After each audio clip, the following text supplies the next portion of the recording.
Hej, jeg hedder Christian, og jeg er kiropraktor i Kiropraktor.dk Vanløse. Jeg vil gerne fortælle lidt om karpaltunnelsyndrom, bare helt kort. De fleste oplever gener i form af smerte til håndsiden af hånden, og især den her side, tommelfingersiden af hånden.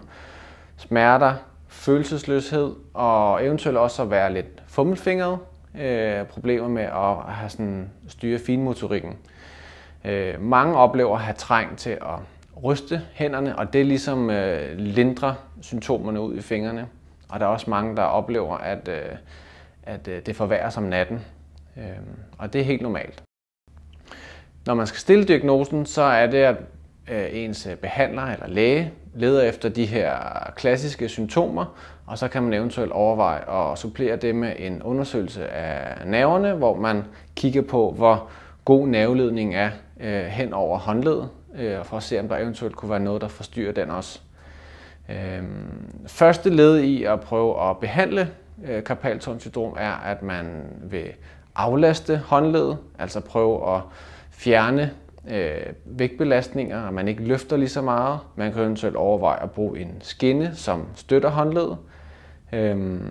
Man kan også snakke med egen læge omkring at få noget smertestillende medicin. Man kan også forsøge at lave lidt lette øvelser, hvor man eventuelt laver lidt stræk af håndledet, se om det kan lindre lidt. Man prøver at få bevæget håndledet, og man kan få behandling af sin behandler, som kan også prøve at øge bevægeligheden i håndledet og se, om det kan lindre. Hvis ikke det hjælper over en periode, så kan man overveje at prøve at lægge en blokade og se, om det kan hjælpe.